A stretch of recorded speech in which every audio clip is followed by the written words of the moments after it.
Senate Majority Leader Mitch McConnell vows to bring a vote to the floor, some Republican commentators waver, and the DOJ declares several major cities anarchic jurisdictions. I'm Ben Shapiro. This is The Ben Shapiro Show.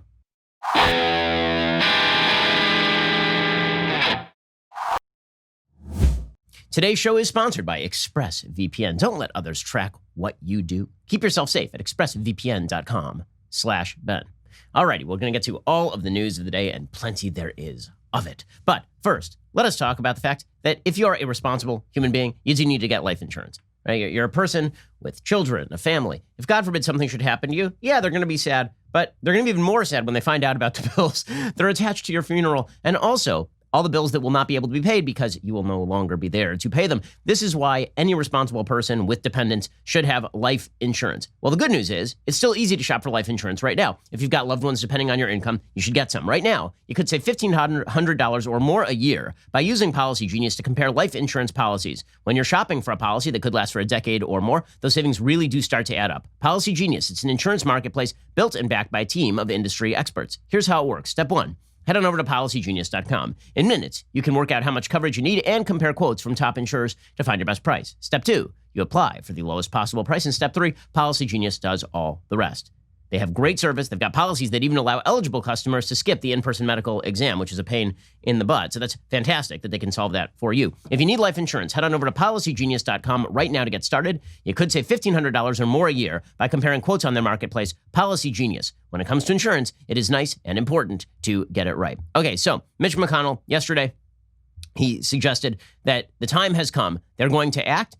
They're not going to wait on it. He gave a speech on the floor of the Senate talking about this. President Trump himself suggested that he wants a vote before the election. Here was President Trump yesterday saying that he wants this thing to move forward. He wants it to move forward fast. This makes sense because here is the problem. If you don't get a vote before the election, and Mitch McConnell has declared that an election effectively is a referendum on a question as to who will appoint the next justice of the Supreme Court. Let's say that November 3rd, Trump loses and the Republicans lose the Senate. It's going to be very difficult to make the case that the American people desperately wanted Republicans to fill that seat. So instead, you do it right now before the election. That's the logic here. Here is President Trump talking.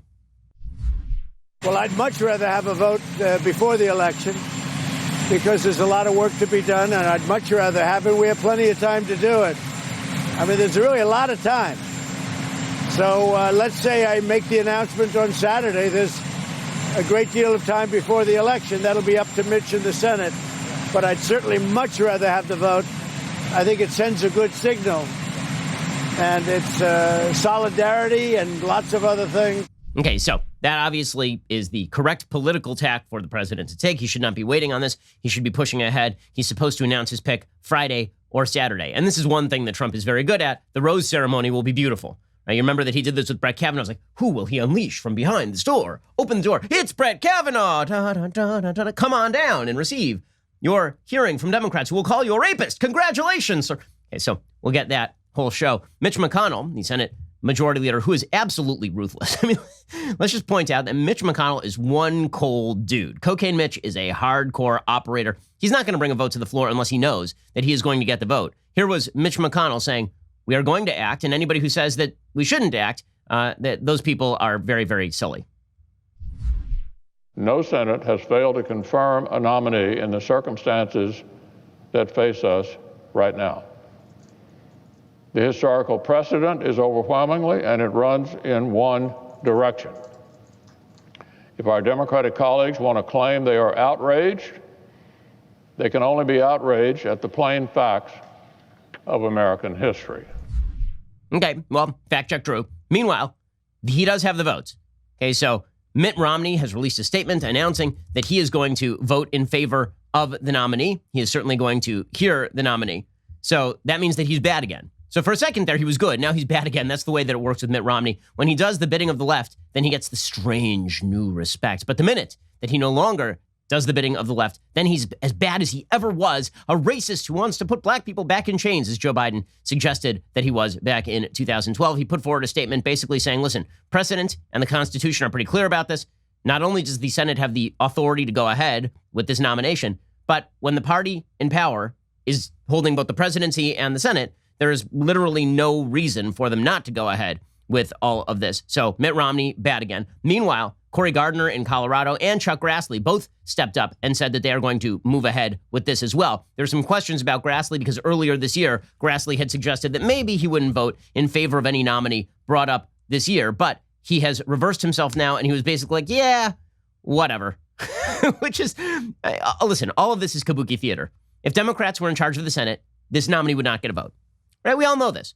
And if the Democrats had elected Hillary Clinton and Republicans were in charge of the Senate, she wouldn't get a vote either.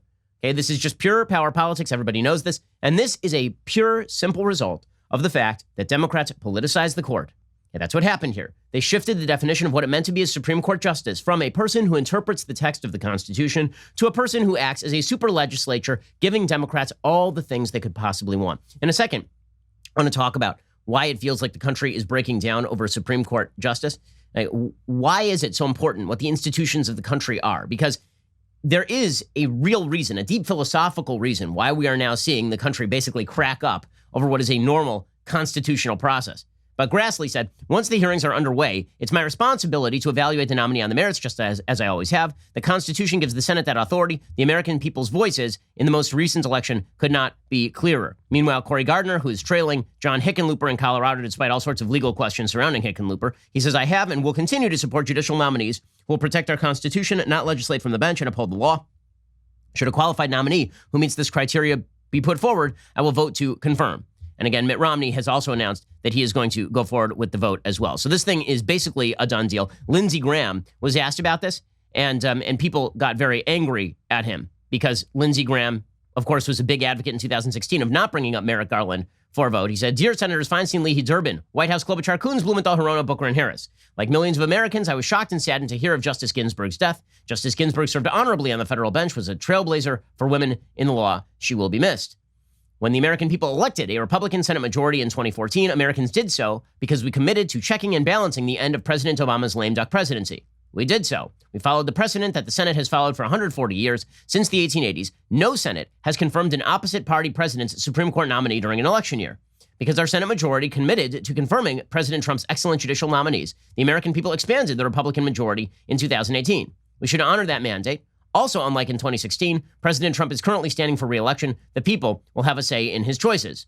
Lastly, and this is a key point, after the treatment of Justice Kavanaugh, I now have a very different view of the judicial confirmation process. Compare the treatment of Robert Bork, Clarence Thomas, Samuel Alito, and Brett Kavanaugh to the treatment of Sonia Sotomayor and Elena Kagan. This is right. Lindsey Graham 2.0 was basically launched by the fact that the Democrats went after Brett Kavanaugh and called him a rapist. So Lindsey Graham says my entire perspective changed after Brett Kavanaugh. And he is correct about this. All of the precedents with regard to judicial nominees were broken. And they were broken because the Democrats have a very different view of what the court ought to be. Now, this has not stopped the Democrats from screaming to high heaven that somehow this is a violation of principle. We'll get to Democrats screaming to the heavens in just 1 second. First, let's talk about a risk that you may not be taking into account in your daily life. Well, we think a lot right now about COVID-19, but you could theoretically lose your home because of COVID-19. I don't mean because of foreclosure. The FBI is reporting that cybercrime is up 75% since coronavirus hit. And the cybercrime that we really need to worry about is home title theft. The legal documents to our homes are now kept online, which is sometimes not a great idea. Cyber thieves, foreign and domestic, know this. If you don't protect your home's title at HometitleLock.com, here's what could happen. Thieves could forge your name on a quitclaim deed, and then they can make out that they've sold your home. Then they slap a fake notary seal on it and refile as the new owner of your house. And then they can take out loans against your house, and you can suddenly find yourself in serious debt. The bank does not protect you, neither does your insurance or those common identity theft guys. You're not going to know until late payment notices start showing up for loans you never took out in the first place. Well, good news is Home Title Lock puts a virtual barrier around your home title. The instant they detect tampering, they will shut it down. Your home may be your most valuable asset, but if you're not protecting it, you're doing something wrong. So head on over to HometitleLock.com, register your address to see if you are already a victim. Then use code Shapiro for 30 free days of protection. That is code Shapiro at HometitleLock.com. Again, that is HometitleLock.com. Go check them out right now, HometitleLock.com, and use code Shapiro for 30 days of free protection. Okay, so the Senate minority is, of course, screaming and moaning about all of this. Chuck Schumer says it's the inconsistency that makes you absolutely crazy. It's so inconsistent. I mean, this is inconsistent, says Chuck Schumer, the same man who in 2016 was declaring openly that Merrick Garland should absolutely have a vote, even though the Democrats did not control the Senate. Now he's like, we should not have a vote. It's absurd. Okay, here's Chuck Schumer. Again, political principle means nothing in the American Senate, which is, kind of normal. Here he is. Leader McConnell and Chairman Graham have made a mockery of their previous position. They seem ready to show the world their word is simply no good. It's enough to make your head explode. And then to hear Leader McConnell up on the floor trying to defend this. Pathetic. Pathetic. Chuck Schumer, he's so disappointed in you, Mitch McConnell. Mitch McConnell's sitting there with that tiny little grin, creasing that turtley face. He didn't care. Here's Chuck Schumer saying, every modicum of decency and honor demands that you can't fill a seat, even though you have the presidency and a Senate majority. Here's Chuck Schumer, who undoubtedly, if he had a Senate majority right now, would block this nominee. The right to join a union, marry who you love, freely exercise your right to vote. The right of a parent with a child who has cancer not to watch helpless as their son or daughter suffers without proper health care. If you care about these things and the kind of country we live in, this election and this vacancy mean everything. And by all rights, by every modicum of decency and honor, Leader McConnell and the Republican Senate majority have no right to fill it. No right. They have every right. And not only do they have every right, you know who used to say that? That would be like every one of these Democrats. Here's an RNC ad they cut yesterday. Just compendiums of Democrats talking about how Merrick Garland should be confirmed, even though they did not have a Senate majority at the time, the Democrats. Instead of just saying the blanket rule is no matter who you are, no matter what your qualifications, because you are sent by this president, we will create a unique rule for you and refuse to entertain you. One of the most important consequences of who is president of the United States is who sits on the United States Supreme Court. If you want to stop extremism in your party, you can start by showing the American people that you respect the President of the United States. We don't have to listen to these hypocrites. Okay, here's the bottom line. Politics makes for hypocrites, and nobody tends to care because your own base tends to forgive you hypocrisy. But there is something more important here, and that is when you hear Chuck Schumer talk about the Supreme Court, and he says, your right to gay marriage, your right to vote, your right to health care, all these rights are on the line on this Supreme Court pick. Understand that what he is really reflecting is a deeper democratic sentiment about the role of the Supreme Court in American life. Namely, Republicans generally view the Supreme Court's job as reading the Constitution and providing an institutional barrier to violations of your rights. There's a law, the legislature passes it, it violates the First Amendment, the Supreme Court strikes it down. For Democrats, the legislature is merely one component of what government should do, meaning that the Supreme Court should actually give them things they could not get legislatively and or greenlight things that are blatantly unconstitutional. For the Democrats, all institutions of American government are institutions of power. And to understand why that is, you have to understand there's a grave philosophical difference in American life between what I've called in my book, How to Destroy America in 3 Easy Steps, the Unionists and the Disintegrationists. The Unionist vision of American philosophy is very simple. It's embedded in the Declaration of Independence. You have certain inalienable rights granted to you by God or by nature. These inalienable rights pre-exist government. These are rights to life, liberty, and property. Government was instituted in order to protect those rights. Okay, that is the philosophy of the Declaration of Independence, and thus the philosophy of the Constitution of the United States. Abraham Lincoln called the Constitution the silver frame around the golden apple of that philosophy. So again, that philosophy is a philosophy of limited government instituted in order to protect pre-existing rights. The Constitution is specifically designed to protect those pre-existing rights, because what you need, and this is the philosophy of the Federalist Papers throughout, particularly in Federalist 51 by James Madison, the basic philosophy is that you need a government that is powerful enough to ensure that people's rights can be protected, but not powerful enough to invade your rights. And that's a very delicate balance. So how do you achieve that? How do you ensure that those rights that pre-exist government are not violated by the government itself, but are protected by a government that is powerful enough to protect those rights? On the one hand, the founders were trying to balance the weakness of the Articles of Confederation, which is the proto-constitution, right? The Articles of Confederation were the earliest governing documents of the United States. The problem was they were not sufficient to actually maintain order in the United States. There were armed rebellions in the United States that broke out during the Articles of Confederation. It turns out that the federal government did not have enough power to pay back national debts. It did not have a power to raise an army. It couldn't really fight in any plausible fashion. And so Congress people from all over the United States came together in the Constitutional Convention. Originally, their idea was that they were going to tinker with the Articles of Confederation. They ended up replacing it wholesale. The goal of the new Constitution, again, was to have a government that was powerful enough, if need be, in emergency circumstances to act, but not powerful enough to invade your rights. And so the founders came up with basically a three-pronged institutional approach to creating this government. Prong number one, enumerated powers. The government only has certain powers that are enumerated and listed. So the legislature has the power to legislate on specific issues having to do with the federal government. And those issues are quite limited in scope, right? The full list is things like making sure that mail is delivered. They can do that, right? They can create, they don't have to. They can create post offices. They have the power to levy certain taxes against the states, right? There are certain things that are encompassed in the Constitution, and they are named, right? They are enumerated powers. There was not a blanket grant of power to the federal government in the Constitution. So number one, enumerated powers. But the founders didn't just rely on enumerated powers or on a Bill of Rights. They said, okay, well, those are parchment barriers. We need institutional checks and balances. This is why we have a two-chambered legislature. We have a House of Representatives that is done by population. And then to ensure that the big states don't overrule the small states, we have a Senate that is supposed to balance it out, where Montana has the same number of votes as California. And the idea here is that the checks and balances will require essentially a broad-scale agreement on a particular issue in order for anything to happen. And this will protect against violation of small states' rights, for example. And then we'll balance that legislature with an executive. We won't have a unitary executive capable of doing anything. We won't have a cabinet government like they have in Great Britain, for example. Instead, there will be very limited powers in the executive branch. Those very, very limited powers in the executive branch include a veto against legislative action, but the legislature controls the purse strings, so they can defund the executive anytime they damn well please. And then there will be a judicial branch. And the role of the judicial branch, as Alexander Hamilton put it, was to be the least dangerous branch. Not the most dangerous branch, the least. What that, he says, the judicial branch does not have the power to even effectuate its own judgments.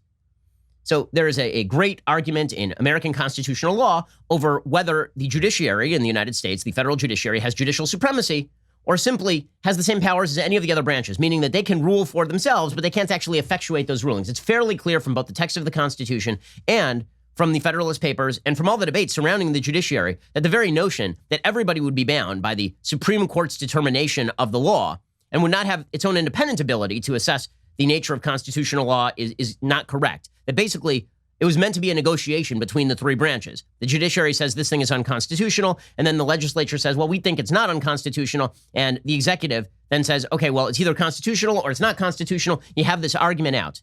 And this has happened throughout American history, where the Supreme Court will make a decision, the executive won't like it, the legislature will fight with the executive, right? All of that conflict is good. The gridlock is part of the system.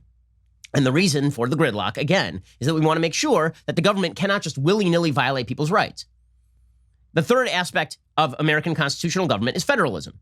The idea here is that local government generally governs best. You want a federal government that is capable of protecting the rights of individuals violated by local government. Right? This is why you want a federal government that, for example, after the Civil War, is involved in Reconstruction to make sure that states are not violating the rights of Black Americans. One of the great tragedies of American history is that the federal government did not do enough in the aftermath of the Civil War to effectuate the newly insured rights of Black Americans, obviously. So you want a federal government that's powerful enough to protect the rights of individuals, but states are given most of the power under the Constitution of the United States. This is why you have a 10th Amendment that devolves authority to the states or to the people, respectively, meaning that most of the legislation is supposed to be done at the state level. So those are the three principles of the Constitution, right? One is enumerated powers, the second is checks and balances, and the third is federalism. And all of that is designed in defense of a philosophy of limited government based on inalienable rights that pre-exist the government. Now, as I'm about to talk about, Democrats don't like any of this. Democrats see government as us. Government is supposed to give us all the things, and that means institutional obstacles are very bad when they control the government. Democrats don't have a thoroughgoing theory of institutions. Sometimes the institutions are great. The filibuster is great when you're in the minority. But when you're in the majority, the filibuster is super bad because the bottom line is, in the pursuit of utopia, any institution that gets in the way is an obstacle, and any institution that helps you is a club. And that is the way that Democrats view American government. And that is why they are now threatening American institutions.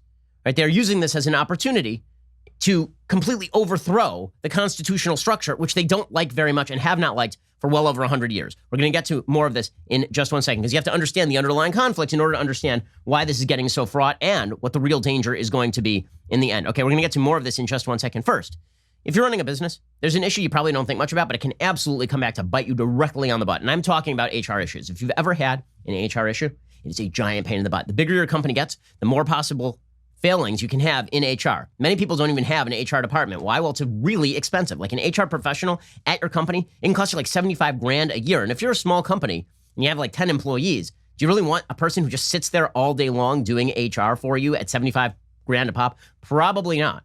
But this is why you could be using Bambee. Bambee, spelled B-A-M-B-E-E, was created specifically for small business. You can get a dedicated HR manager, craft HR policy, and maintain your compliance, all for just $99 a month. With Bambee, you can change HR from your biggest liability to your biggest strength. Your dedicated HR manager is available by phone, email, or real-time chat. From onboarding to terminations, they customize your policies to fit your business and help you manage your employees day to day, all for just $99 a month. It's month to month. There are no hidden fees. You can cancel anytime. Let Bambee help. Get your free HR audit today. Go to Bambee.com/Shapiro right now to schedule your free HR audit. That is BAMBEE.com/Shapiro. Again, BAM to the BEE.com/Shapiro. Go check them out right now.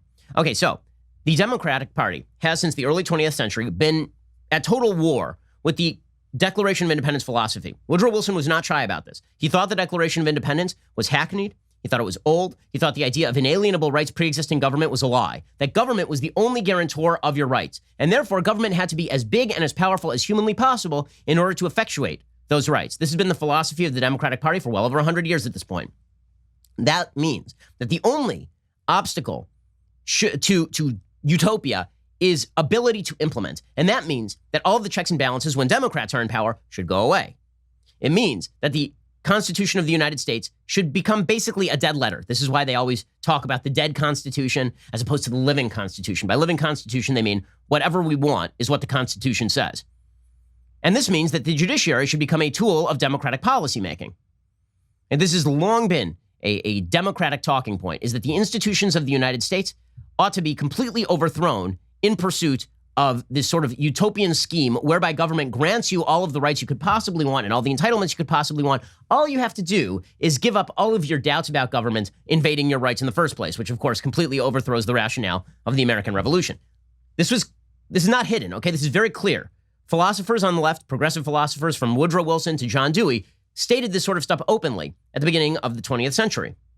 And then that particular philosophy has been given new credence and new credibility by the rise of so-called critical theory.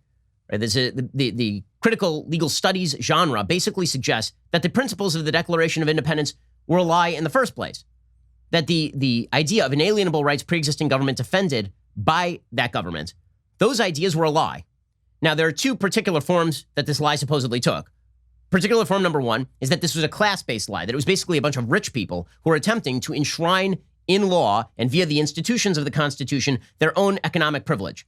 This argument was first put forth by a guy named Charles Beard, a historian, who tried to suggest that the real reason that the founders did the Constitution and the Declaration the way that they did is because they were hiding their own economic interests. It turns out that that was bad history, but it was a really, really big idea, very formative in the generation of the progressive movement. And that has been held by people like Howard Zinn. It's been carried forward throughout sort of Marxist. If you listen to Bernie Sanders talks like this, that basically the institutions of the Declaration and the Constitution were created in order to enshrine class privilege. It's a Marxist take on the Declaration of Independence and the Constitution of the United States. Then we have the racially Marxist take on the Declaration of Independence and the Constitution of the United States. And this is the 1619 Project. And their basic idea is also the idea of Ibram Kendi. It's the idea of Angela Davis and Stokely Carmichael. The basic idea here is that all of the institutions of the United States were not really instituted in order to protect class privilege. They were instituted in order to protect racial privilege. So the rights of freedom of speech and right to bear arms and the right to a free press, all of that was meant to just enshrine hierarchies that already existed and to protect white privilege against people of other races who could take control of the government. And so that was the real goal here. And you see this in the discussions now about systemic racism. The systems have to be torn down because the systems are themselves repositories of racism. It's not that you can locate racism in the system itself. You can't actually look at the system and see that it's racist. It's that the product of the system is racist because the intent behind the system, unconscious or conscious, was racist in the first place. So with that in mind, you have to understand that when the Democrats look at institutions of American government, they see obstacles to what they want to do. And so they have shifted the nature of what we thought the Supreme Court was. The Supreme Court, again, was supposed to be the least dangerous branch, interpreting the text of a statute. Just as you don't think of the judiciary as a dangerous branch of government when it comes to interpreting a contract, the founders never thought of the judiciary as a dangerous branch of government. They figured they'll interpret the text of the Constitution the way they would interpret the text of a contract. Democrats don't think like that. For them, the Constitution of the United States is merely an obstacle to be overcome or a tool to be used if you can get enough justices on the Supreme Court and you can stack it with people who agree with you. And that is why every Supreme Court justice becomes a fighting issue for Democrats, because they are losing a tool of power if they lose the Supreme Court. They are losing what they use in order to cram down a particular point of view if they lose the Supreme Court. They've completely shifted the definition of what a justice is supposed to be. Right? Sonia Sotomayor is not interested in interpreting the text of a statute. Sonia Sotomayor is interested in promulgating a leftist view of the universe. This is true of Ruth Bader Ginsburg as well. For all the worship of Ruth Bader Ginsburg, on civil procedure, she was interested in interpreting statutes. On social issues, she didn't give one good damn about the Constitution of the United States. And that was perfectly clear. And that's true of Sonia Sotomayor. It's been true in many cases of Justice Breyer. It's been true of many of the Supreme Court picks by the left, which is why Democratic picks always vote for the Democratic priorities, always, invariably, whereas Republican picks tend to vary. Because Republicans are like, okay, well, there are a lot of ways to read a statute. Democrats are like, there's only one way to read the statute, and that's the way that agrees with Chuck Schumer and Nancy Pelosi. And in just a second, we are going to get to Democrats' threats to the institutions, because there are predictable effects of all of this. We're going to get to all of that in just 1 second. First, let us talk about the fact that there are a lot of new threats online. Like every single day, there are new threats online. Some of these threats include things like ransomware, where somebody will hack into your computer and then they will hold hostage your data, essentially, until you pay them money. This is why you need a forward-looking antivirus. And this is where PCmatic comes in. It's a next-generation antivirus designed to stop modern threats like ransomware. Independent testing firm AV-Test just named PCmatic a top performer in the cybersecurity industry, giving it the Best Performance Award for 2019. PCmatic's competition is foreign-made, often in countries where malware originates. PCmatic blocks annoying malicious ads for hassle-free web browsing, makes your computers faster and more reliable even after years of use. PCmatic will protect Windows computers, including XP Vista, Windows 7, 8, and 10, Windows Servers, Macs, MacBooks, and Android phones and tablets.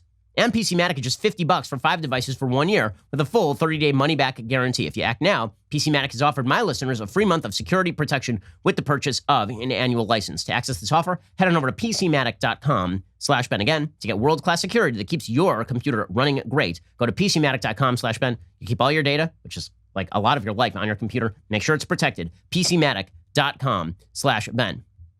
Okay, so with all of this in mind, Democrats look at the Supreme Court pick and they see the possibility of breaking institutions. Woodrow Wilson wanted to completely overthrow the constitutional structure by creating an executive government, millions of people strong, in order to effectuate the wishes of the big man on top. FDR, in the 30s, wanted to pack the court to make the court just another tool in his arsenal against many constitutional principles. LBJ ran roughshod over many principles of the Constitution in terms of private versus public in order to effectuate what he wanted. Barack Obama declared the government is us. Okay, this is a long stand. This is nothing new. It's just that the Democrats have now decided that they can come out openly and basically suggest that it's time to break all of America's institutions in pursuit of a pure majoritarianism. See, Democrats have believed for a while now, really since the election of Barack Obama, that they have a majority in the country, and therefore all obstacles should go away.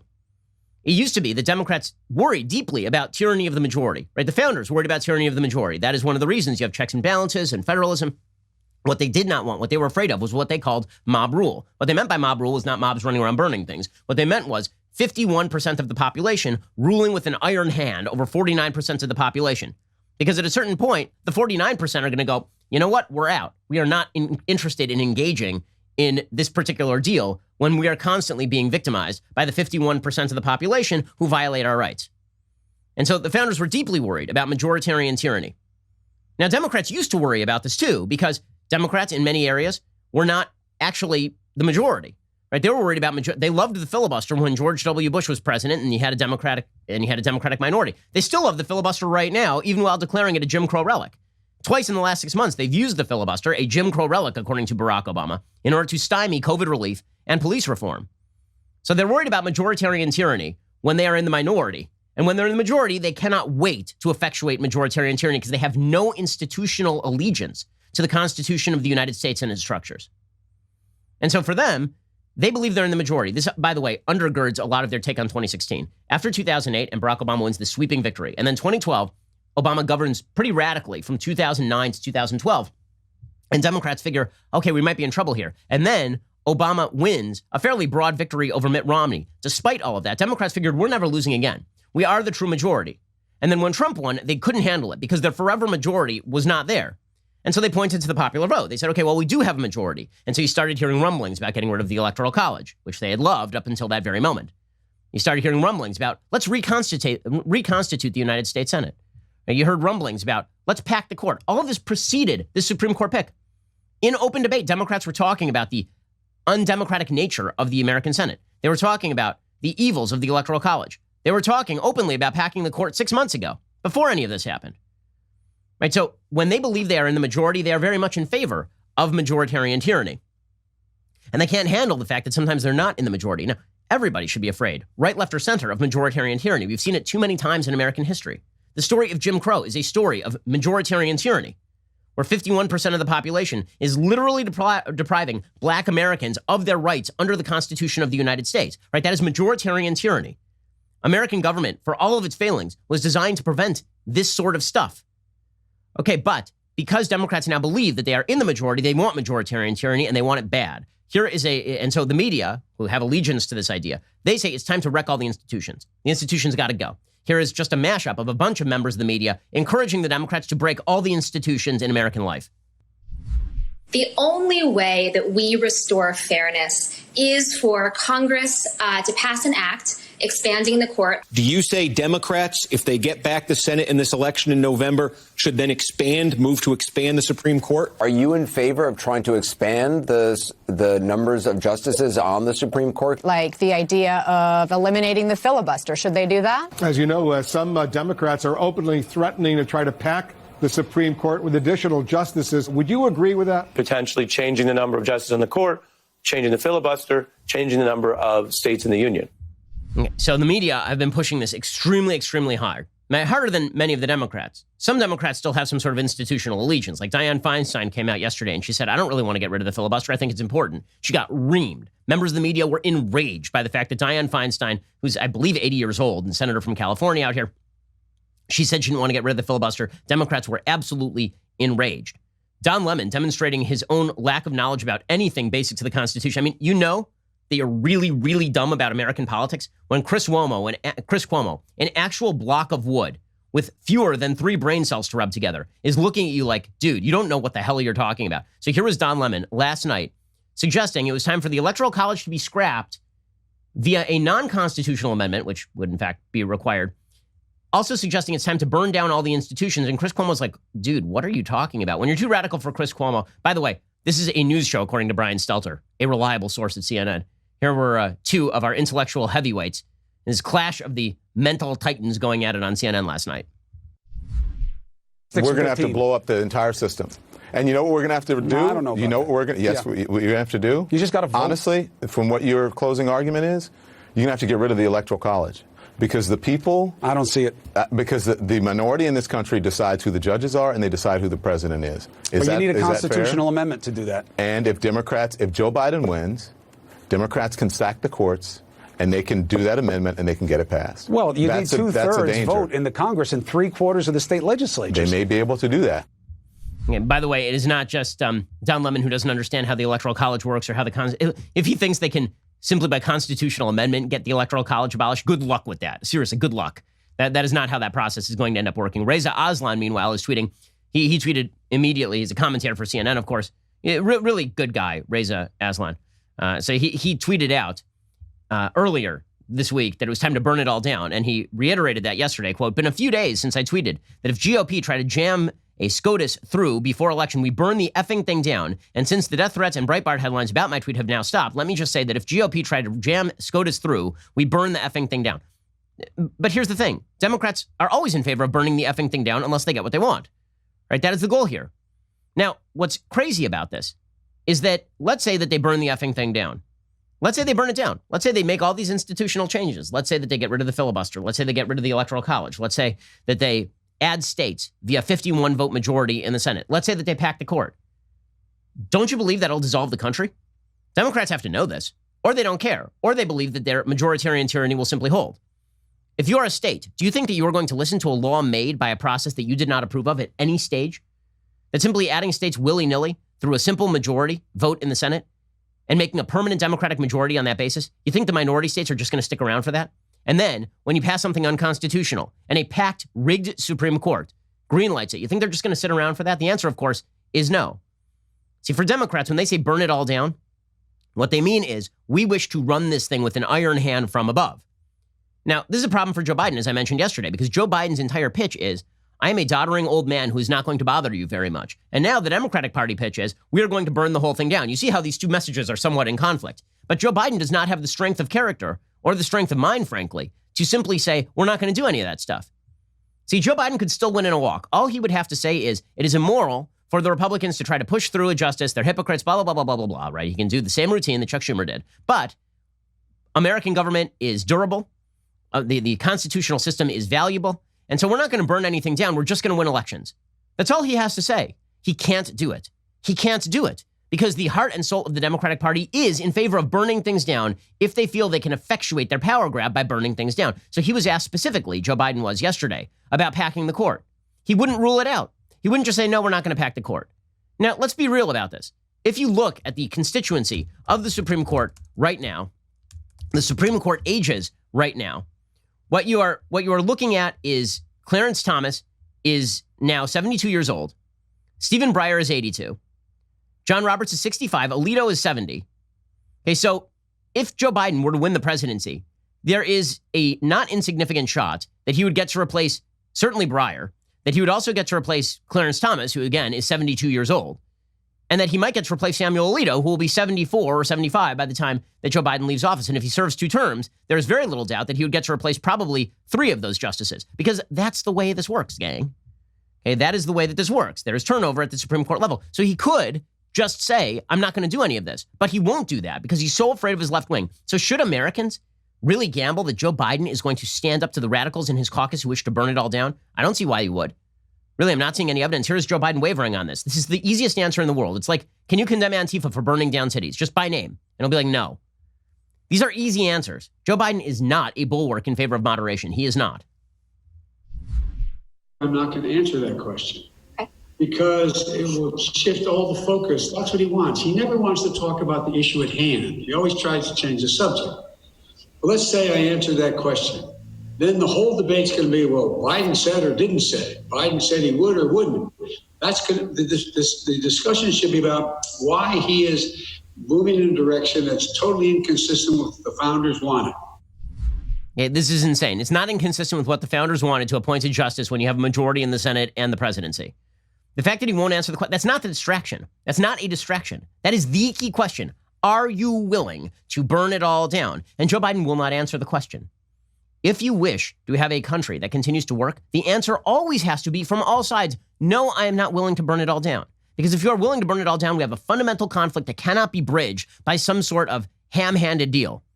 In a second, we're going to get to some conservatives, people who are friends of mine, who are calling for some sort of ham-handed deal. I strongly disagree. We'll get to that in just 1 second. First, this October, the Daily Wire God King is going to be presenting alongside an incredibly successful group of business owners at Expert Ownership Live. It's a virtual conference about leading through crisis. You may have noticed that COVID-19 has really put a damper on a lot of businesses. I can say that Daily Wire has been growing and exploding, and a lot of that is due to the God King's leadership. Jeremy Boring. Well, he's going to be speaking at this conference. If you want to learn the secrets of our growth, go check this thing out at expertownershiplive.com/Ben.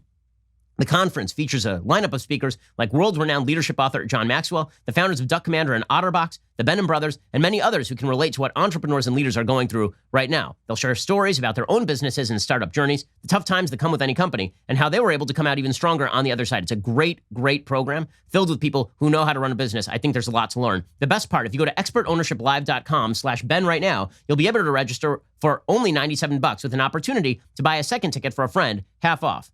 Come on, do it for Jeremy. Otherwise, he's going to be lonely, guys. Go to expertownershiplive.com/Ben. Register for only $97 for a limited time only. That's expertownershiplive.com/Ben. Go check it out right now. Okay, in just a second, we're going to get to various conservatives who are now suggesting a deal. And I just don't understand why you would believe that a deal is a good idea with people who refuse to rule out burning down the system. That's not a deal. That's just called blackmail. We'll get to that in 1 second. First, as part of our Daily Wire audience, there are a number of ways to take in this podcast. You could listen on Apple Podcasts, Spotify, or on other podcast apps. You could also watch our podcasts on YouTube, Facebook, or over at dailywire.com. Bottom line, we are making our content available to you anywhere you want to watch or listen. Daily Wire members can now enjoy our shows at Apple TV and Roku, so members can enjoy all of the visual elements of this podcast and our other shows on your big screen, either live or on demand. Find the Daily Wire on Apple TV or Roku. Download today. You do have to be an Insider member to watch live, so head on over to dailywire.com/Shapiro and use code WATCH at checkout to get 15% off your membership purchase. This deal is not going to last long. Act fast if you want live shows on your big screen, plus the one-of-a-kind, highly coveted, often duplicated, often imitated, never truly, I don't know, whatever, leftist tier Tumblr. Go check it out. Again, that's dailywire.com/Shapiro to get 15% off with code WATCH and download the Daily Wire on your Apple TV and Roku today. You're listening to the largest, fastest growing conservative podcast and radio show in the nation.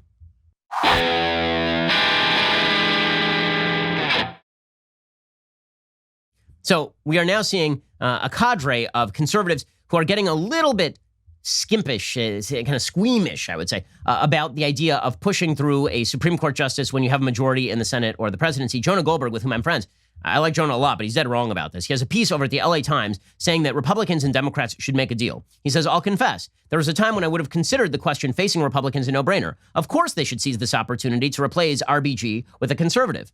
Moving the courts, especially the Supreme Court rightward, has been a conservative lodestar for generations. It remains one of the last tenets of pre-Trump conservatism that still largely unites the right. In fairness, the conservatives who take these matters seriously would say the issue isn't so much moving the courts rightward as it is restoring the courts to their proper role. We believe the primary reason these fights have become so ugly is the judiciary has taken upon itself legislative functions it does not have. That's why even pro-choice conservatives and even pro-choice liberals like Justice Ginsburg believe Roe v. Wade was deeply flawed. When Supreme Court justices do the job of politicians, it shouldn't be a surprise confirmation battles resemble political campaigns. And of course, that is exactly right. That is exactly right. I mean, that's the case that I've been making here.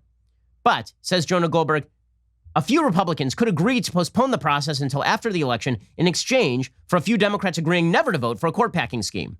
This would give voters some buy-in for whatever happens next. If no Democrats agree, then their issue is really with the system, and Republicans should feel free to vote for Trump's pick, even in a lame duck session. Of course, if Trump wins, he gets his pick anyway, and there's no reason he shouldn't nominate someone now. Versions of this idea have been getting steam among eggheads, but there's little sign it is catching on among senators. Well, the reason that it's not catching on is because no one has any trust in the other side that they will not burn down the system. Once you bring out the threat, you're going to burn down the system. Why should we trust you when you say you are not going to burn down the system?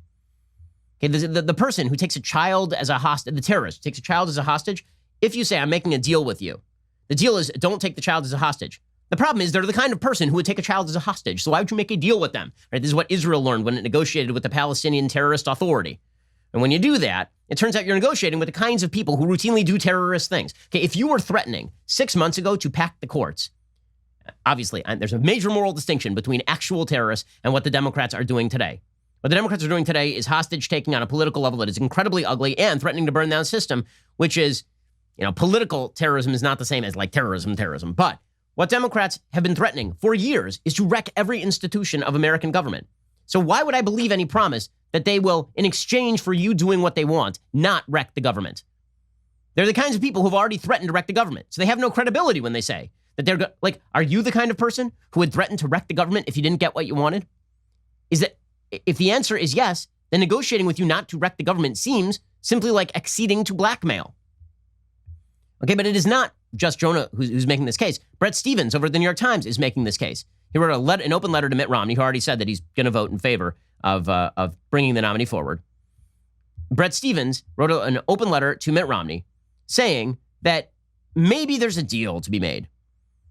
He points out that Democrats have been the great sinners on issues judicial for generations, which is true, going all the way back to Robert Bork and Clarence Thomas and Justice Kavanaugh. But he says, you know what? Maybe we should, make a deal. He says, I respect the fact that you're a pragmatic politician who values the views of your colleagues and constituents. But as you so eloquently put it in February when you cast the lone GOP vote to convict President Trump in his impeachment trial, freedom itself is dependent on the strength and vitality of our national character. A Republican Party that lies and bamboozles voters contributes nothing to improving that character. So he says it's bad that Republicans suggested that they weren't going to give Merrick Garland a vote, and now you need to stand up for principle and not give a vote to a Republican appointee, which of course is very silly because the parties were obviously not in the same position then that they are now. Again, I like all these people. I know Brett. I know Jonah. David. I'm very good friends with David French. I had a long conversation with David French on Friday about this specific issue. Okay, he has a piece in Time magazine suggesting that Republicans cut a deal. He suggests that Republicans basically make a deal with some of the Democrats in order to back down. He says, we know that President Trump will put forward a nominee. He's promised to do it quickly. Now a critical mass of the Senate faces a choice. At the end of the day, do principles matter at all, or is power the only coin of the realm? After all, while much can happen between now and November 3rd, the Democrats may well hold the House, narrowly take control of the Senate, and win the White House. At that point, they'd have the legal and constitutional power to not just reverse conservative control of the court by amending the law to increase the number of Supreme Court seats, they could also permanently alter the balance of power in the Senate by admitting new states, namely Puerto Rico and Washington, D.C. Republicans would object, conservative Americans would protest, they'd appeal to norms and worry about a tyranny of the majority, but if power is all that matters now, Democrats could respond with the same three words from the start of this piece: elections have consequences. So he says that Trump should make the pick, the Senate should apply the Schumer principle and give a hearing, and then they should delay it until after the election. Okay, first of all, the comparison between nominating a judge and confirming a judge to the Supreme Court when you have a majority in the Senate and the presidency, and packing the court, which again has not been done since like 1860, or getting rid of the filibuster, or adding states willy-nilly. I mean, there is no norm not to confirm a justice when a president of your own party nominates the justice. That is not a norm. The fact that the Republicans articulated this stupid, sort of bizarre, broad norm in 2016 was a mistake for sure, but is that a norm on par with don't break all the fundamental institutions of the democracy?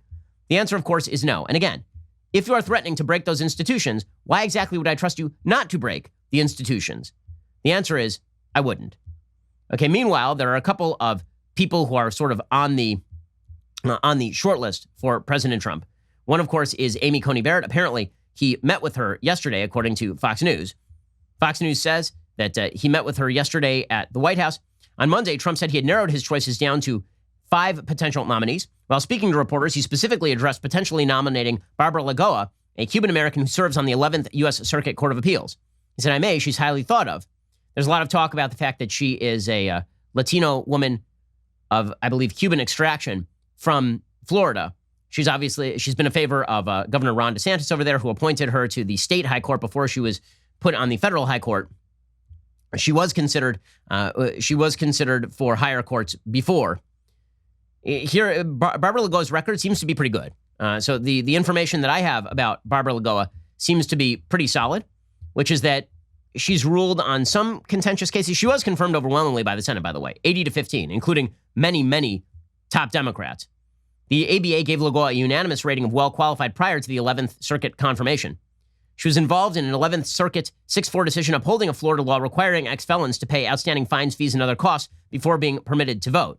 Because she said, okay, you actually have to fulfill all of your obligations, including fines and fees, before you vote. Democrats, of course, accused her of attempting to shut down the right to vote. She's also spoken at length about originalism during her confirmation hearings. She spoke about the value of originalism. For folks who don't follow constitutional law, originalism is the very simple concept that the text of a statute should be read as it was written when it was written. In other words, you shouldn't write a statute in 1890 and then interpret it using the verbiage of 2020. You might say that you shouldn't write a statute about women and men in the Civil Rights Act of 1965 and then interpret it as though women and men meant transgenderism in 2020. So this would be Barbara Lagoa cracking back against the idea that you should interpret a statute in any way other than the original meaning of the statute. Here was Barbara Lagoa testifying during her 11th Circuit nomination hearing. If we are not bound by what the Constitution means, and it is ever changing, then we're no different than the country that my parents fled from, which is Cuba. Because Cuba has a Constitution and a Bill of Rights, and it means nothing because there is no one to hold it and to say this is what the definition of this Constitution means if it is always ever changing. The principles that were articulated in the Constitution at the time of ratification have a meaning. That meaning is constant.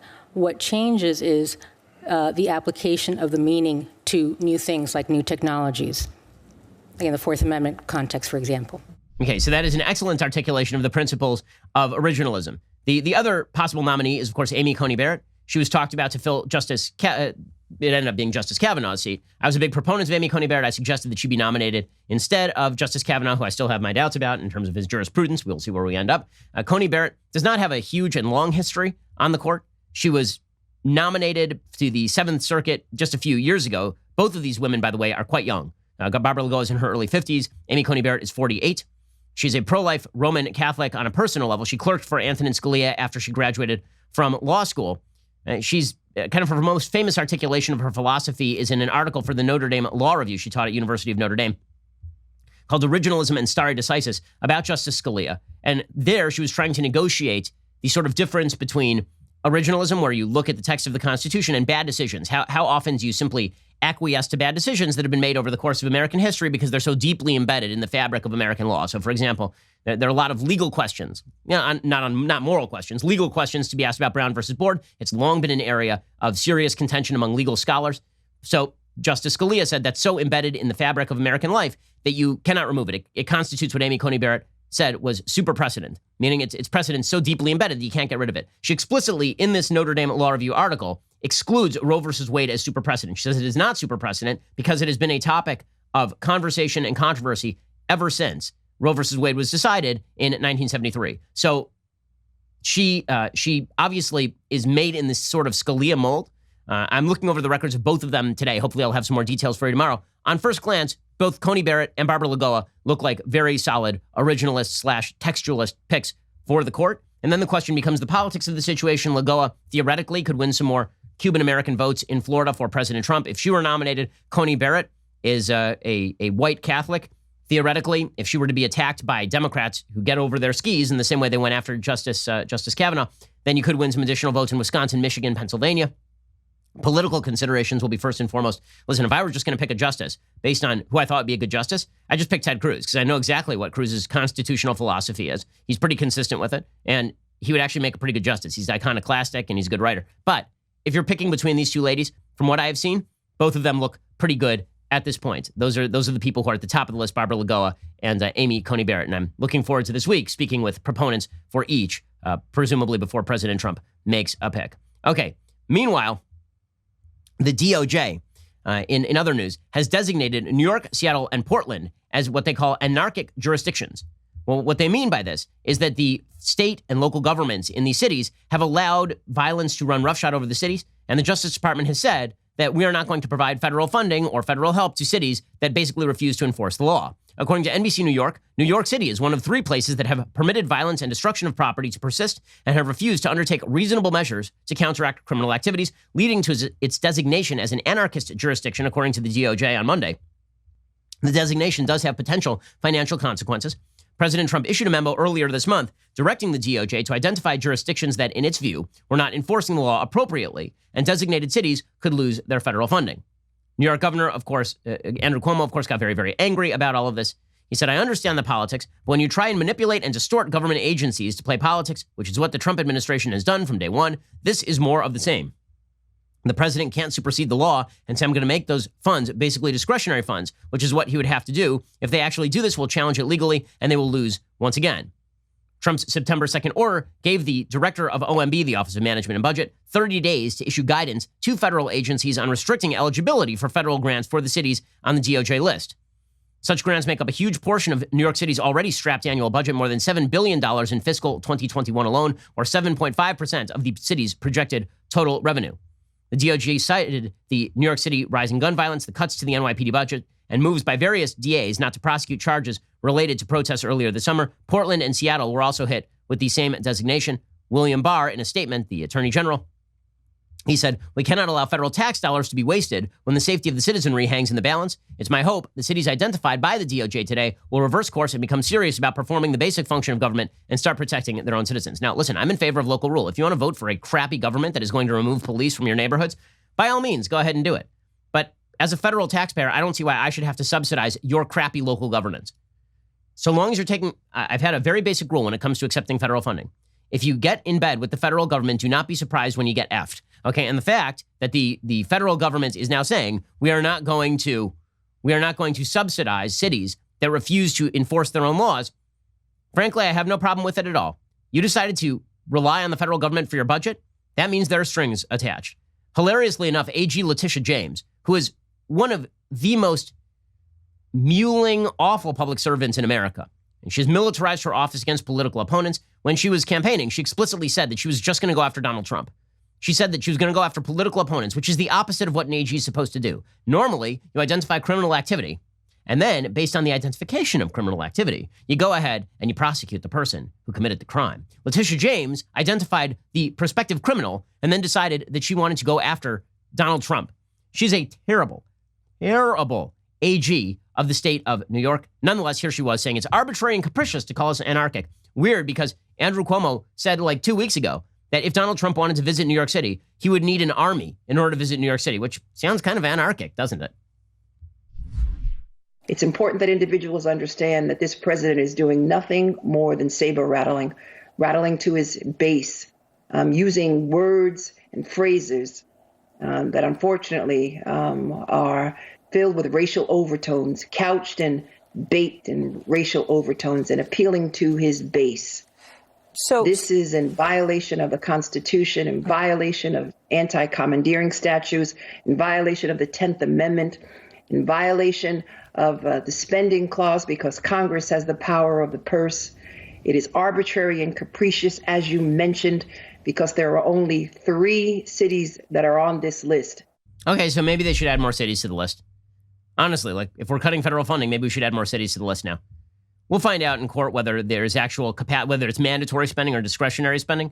But labeling cities that are badly governed as not great targets for federal dollars, on principle, forget the legalese for a second, on principle, it's not a bad idea. Meanwhile, Ron DeSantis in Florida has introduced legislation to combat violence, looting, and disorder.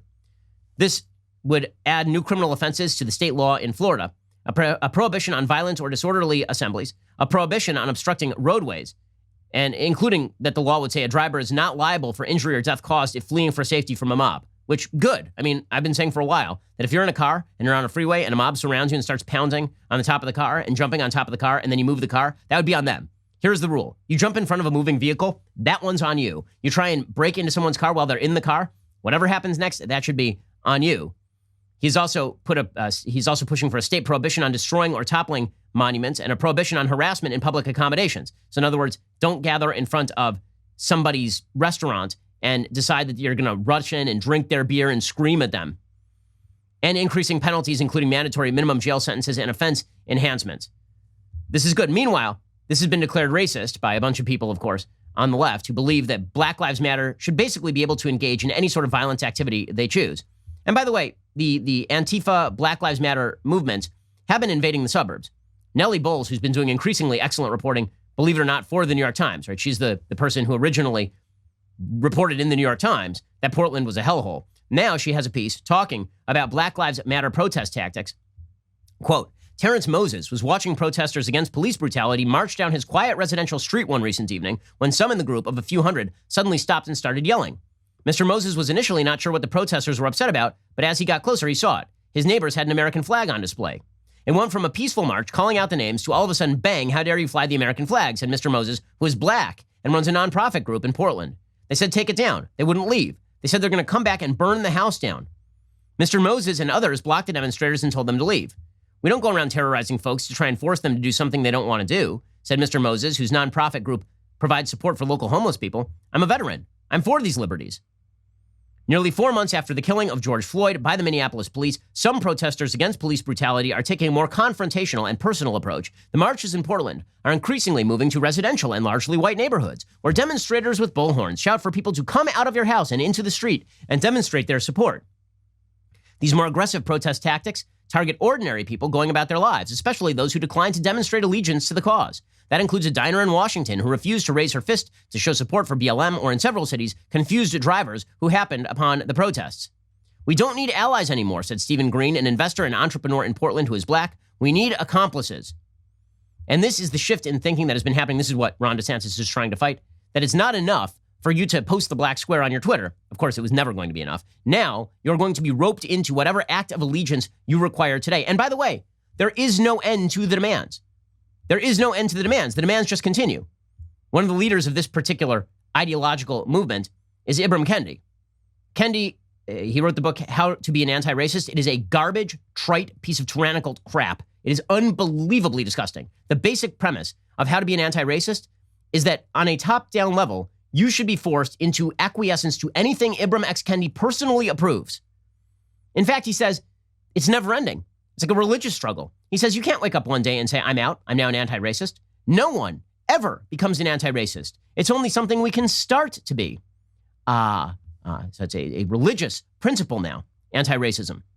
And that religious principle means that Ibram X. Kendi will get to dictate to you anything that he wants you to do, which is why he has explicitly called for a Department of Anti-Racism at the federal level. That the Department of Anti-Racism would be given the power to strike down, when we talk about wrecking American institutions in favor of majoritarian tyranny, this is what we're talking about. Ibram Kendi would like to have a department that strikes down any local, state, or federal law that results in inequality between groups, which would be every law. Because it turns out there is no law that is guaranteed to provide equality between groups in result, unless you are going to take all authority up to the central government and then devolve particular benefits to everybody, which is exactly what Ibram X. Kendi wants.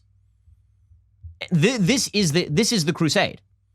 When you combine the institutional dereliction and hatred that Democrats have for the Constitution, unfortunately on a broad level, or broader and broader level these days, with the Ibram X. Kendi vision of an American government that crams down on everyone his version of language. Ibram X. Kendi is like, I'm anti, he literally wants to rewrite words, right? He is anti-freedom. He says there should not be a designation of I'm not racist. You're either racist or you're anti-racist. To be anti-racist means you have to be against the system. He's not shy about this. He says this openly. To be anti-racist means you have to tear down systems of power and institutions of power, and you have to be forced into being a quote-unquote accomplice, right? This is what you're seeing reflected in these marches. This is supremely dangerous. It tears apart the country. The fact that this is now repeated in diversity training at corporations, that people pay Ibram Kendi $20,000 a pop to tell their employees they need to tear down capitalism to fight racism. It's bizarre. It is the sign of a society in decline. It is the sign of a civilization that hates itself so much it won't even stand up for its fundamental principles, including the principles of the Declaration of Independence. And that's the real danger to the country. Okay, we'll be back later today with 2 additional hours of content. Otherwise, we'll see you here tomorrow. I'm Ben Shapiro. This is The Ben Shapiro Show. The Ben Shapiro Show is produced by Colton Haas. Our technical director is Austin Stevens. Executive producer, Jeremy Boring. Our supervising producers are Mathis Glover and Robert Sterling. Assistant director, Pavel Wydowski. Our associate producer is Nick Sheehan. The show is edited by Adam Sayevitz. Audio mixed by Mike Coromina. Hair and makeup is by Nika Geneva. The Ben Shapiro Show is a Daily Wire production. Copyright Daily Wire 2020. While Democrats exploit the death of Ruth Bader Ginsburg, the late justice sends a message on her final wishes from beyond the grave. Then rioters burn down more of our politics out of love and compassion, and BLM deletes its beliefs. Check it out on The Michael Knowles Show.